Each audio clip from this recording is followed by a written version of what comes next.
In 1971, I was a hippie. Well, actually, it goes like this. In 1969, at 15, I became a flower child. By 1970, I was a hippie, and by 1971, I was a freak. This is not the story of how these things happened. Some other time I'll tell you all about a Greyhound bus ride from Wainwright, Alberta to Grand Forks, BC on June 29, 1969. All that led up to that ride, who it was got on that bus in Alberta and who it was got off at the other end 12 hours later. You think 15 is young? Not in my case. But let me tell you about this thing that happened to me in 1971. By then I was, as I said, a full-blown freak. I had tripped on pretty much everything except what I thought of as the heavy stuff. Cocaine, heroin, needles and spoons and all that just weren't attractive to me. I liked the peaceful highs of grass and hash, acid and mescaline, here and there a little MDA, a little PCP. And I was just beginning to seriously write songs. I would walk for miles and miles out along the country roads and compose these short, expressive pieces, words and music, that I could sing as I walked. I walked to write, and I wrote that I might enjoy the walk that much more. And by the summer of 1971, I was beginning to ask some very deep questions about myself as a spirit, my relationship with the universe. I was also getting pretty messed up from the drugs, and within 6 months I would OD twice, and finally, early in 1972, I would quit the drugs cold turkey and never go back. But in the summer of 1971, I was still doing. I had been growing my hair since June of '69, and I wore the obligatory Lee bootcut jeans, headband, plaid loggers jacket, and, in all likelihood, fry boots that were mandatory equipment for a real dyed-in-the-wool hippie freak. Oh, and a knife. Many freaks by that time had begun to wear knives in sheaths on their belts. But many of us just carried a folding knife in our pocket. I didn't start wearing the sheath knife until some years later, long after I'd quit the drugs but was still taking a drink or 10 in the bars. Amazing so many of us are still alive, wearing our knives into saloons as we did. Often the barkeep would make us check our knives at the bar, but more often they didn't bother, and few people bothered us. I remember seeing freaks come out of the bar and slash the tires of the cars they figured were narc cars. And one friend of mine knifed a cop in a bar one time. And another friend of mine stabbed and killed a guy who'd wandered into the wrong house one night. These were the peace-loving hippies, the flower children of the 60s gone to seed, a dying race like wasps in the fall, stinging just to sting before they can't sting anymore. But in the summer of 1971, I carried a little jackknife, and the most violent thing I ever did with it was to practice throwing it at trees to see if I could make it spin in the air and hit on the point and stick in. Now I need to tell you something about my grandfather, my mom's dad. My heritage on both sides is Doukhobor Russian, and the Doukhobors are pacifists, and Grandpa was a true pacifist. He didn't like to have anything to do with anything that could be construed as a weapon. He ate his meals with a spoon, never used a knife or fork, and those meals were always vegetarian. He was a hard worker, a deep thinker, and he could be funny as hell. In the late 50s and early 60s, us kids loved to sit on his knee by the wood stove and listen to his stories because he would always sneak in a little swear word here and there. And even as little kids, we all knew that there was something magical about him. Aside from being Doukhobor, which is a Christian sect, he was also a mystic, very well read and learned in the Eastern religious philosophies. In 1969, us young stoners would have seances and play with Ouija boards for fun, while my grandfather spoke matter-of-factly of astral traveling. This was something he did. I don't claim to know why or when my grandfather got interested in the mystical practices, but my best guess, well, about 1954, his son, my mom's brother, and thus my uncle Peter, went missing. Simply disappeared one day on his way to work and was never heard from since. In their efforts to locate him, my grandparents engaged the usual authorities, but also mediums and such, anything that might get their son back. I can imagine that could have been when Grandpa got interested in mysticism, although for all I know he'd already been a mystic for years. The grandparents are all long gone now, and Uncle Peter's disappearance is still a mystery. One of the salient violences that have marked and blackened our family tree like lightning over the decades. A tragedy, one of those events that changes everything forever, and our family has had more than just a couple of those. But I'm sorry, that wasn't the story I set out here to tell.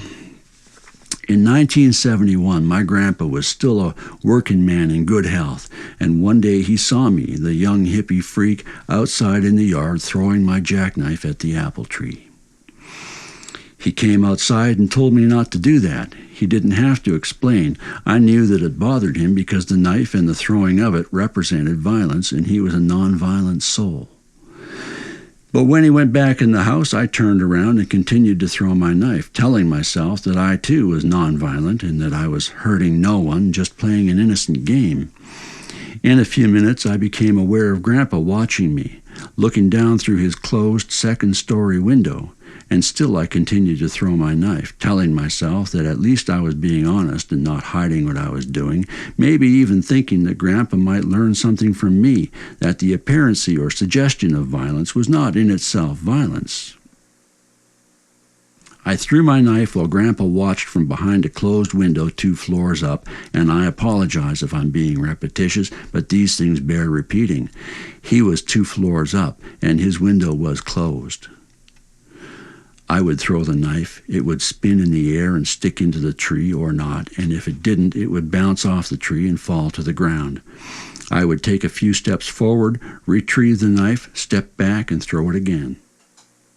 And then one time I threw the knife, it spun in the air, struck the tree perfectly on the point, but bounced off anyway, and then it never fell to the ground, but it vanished in midair.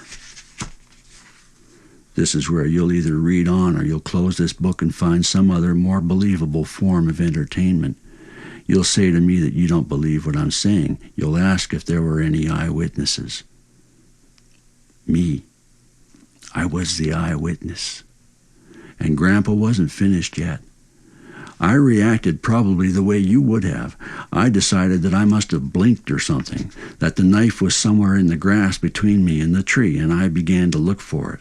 I got down on my knees and brushed the grass with the palms of my hands, getting farther and farther from the apple tree, looking through the rose bushes, in the flower beds, in places where the knife couldn't possibly have bounced to.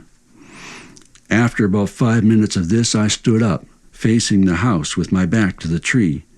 My grandfather then opened his second-story bedroom window, held his clenched fist out over the lawn, and dropped my jackknife, all neatly folded, at my feet.